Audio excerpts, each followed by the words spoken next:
Friday Night Blitz, brought to you by Trackside Sales and Service and Menke Buick GMC Mazda. Welcome back to the Friday Night Blitz. I'm Saul Meyer, and that is Serenity Douglas. Serenity, with the postseason quickly approaching, these high school games are starting to hold more weight. Wouldn't you agree? Absolutely, Saul. Playoffs are quickly approaching, and these conferences are as tight as ever. One of those conferences in question is the Great Northern Conference, which has 4 teams all close and in contention for the title: Medford, Mosinee, Rhinelander, and Northland Pines. That's right, Saul. Northland Pines actually became a ranked team in their division in the first coaches poll of the season. That's right, Serenity. The 10th ranked Eagles were in action today at home against Antigo. Let's see which bird is better, the eagle or the red robin. The Eagles welcome in the Red Robins on this Friday night. Let's check out the highlights. We start in the first half. Nolan Lurvey above the arch. He finds the big guy, Gabe Smith, for the alley-oop two-hander, and the Eagles are starting off hot. A little later, Smith can't go up with the layup, but maintains possession, finds his man, Miles McCandless, from downtown, and nothing but net. And Pines is running away with it, 11-zip Eagles. Antigo still off the scoreboard, but Mason Gray is going to get this pass from Aiden Gabriel. Gray is going to use his size to get his team on the board. Late in the first, Antigo trying to spark the team with some defense. Nolan Lurvey gets the rebound, but Gabriel with the rejection on that attempt. Northland Pines ran away with it, though, 54-10. Let's move on from one Great Northern Conference boys basketball game to another. Rhinelander hosting Tomahawk here in the second half. Will Quinn on the inbounds, and let's get fancy. Truman Lamers. He gets the 2 for the Hodags on the alley-oop.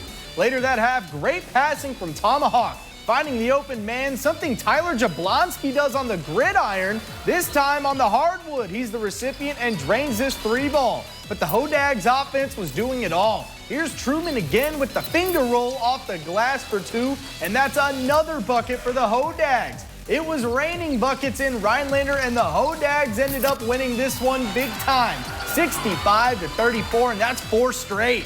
Let's keep the ball rolling. Gillett headed to Leona with Bina to face off.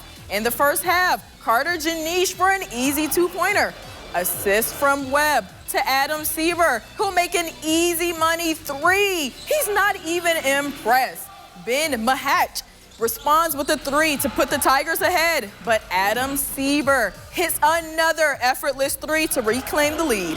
Look at this speed on Carter Janish. He scores a nice layup, and Austin Van Corrupt hits a 3. It's now tied at 10.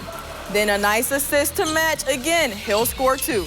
This one was close, but Atlanta would be in a ticket, 58-53. Headed down the street to Crandon, where they played Pacelli. In the first, Devin Hedson goes for 3 and makes it. It's now 23-29. Omar Bailey heading down the court fast. He's going for a layup, and he likes that one. Jason Keepers looking to where to go. He'll show off some handles, spins, and tosses it up for 2.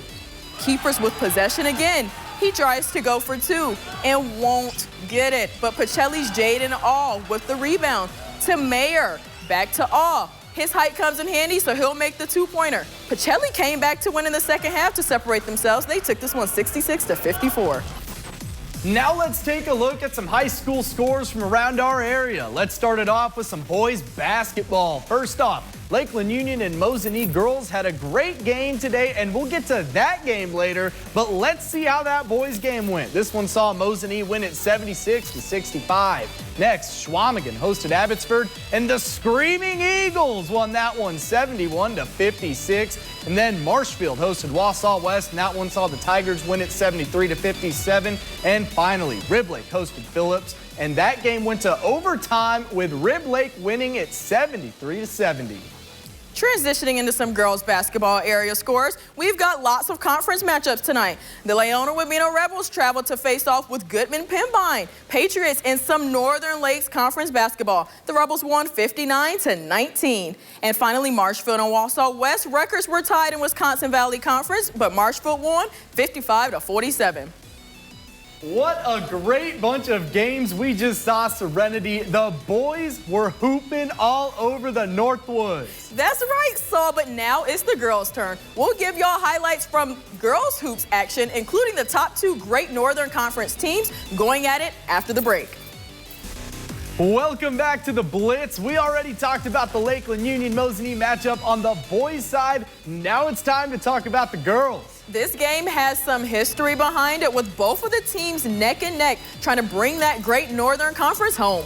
Mosinee took home the trophy last year, but Lakeland Union got the last laugh, eliminating them from the playoffs. And in the highly anticipated rematch earlier this season, Lakeland Union got the better of Mosinee, 80-46 at Mosinee. Now, with both teams only separated by half a game in the GNC standings, they squared off again in Minocqua.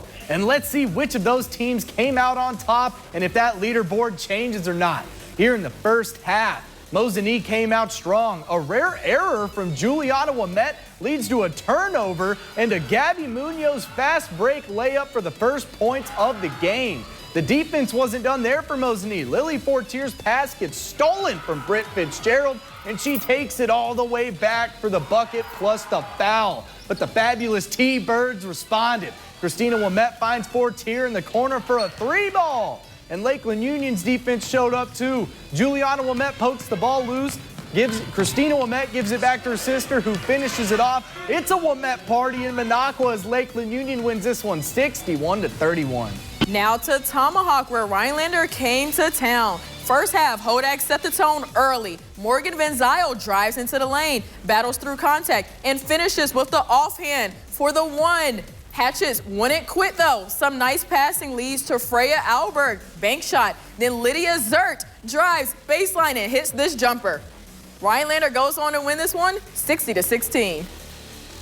Now let's stay with some on the ice hockey with some boys hockey area scores. Rhinelander was looking to bounce back after falling to Mosinee last night. The Hodags have had a good season coming into this game with a 7-2 record, and tonight they faced off with Medford in the first day of a 2-day Merrill tournament. Rhinelander won this game big, 8-1, and with that win, the Hodags are now tied with Lakeland Union as the leader of the Great Northern Conference. What a great bunch of games we got to see tonight, Saul. That's right, Serenity. A lot of high-quality hoops going on tonight. Well, that's all the time we got for y'all. Be sure to tune into the Friday Night Blitz every week at 10 for all your local game highlights, recaps, and scores. For Serenity Douglas, I'm Saul Meyer. Thank y'all. Have a great night.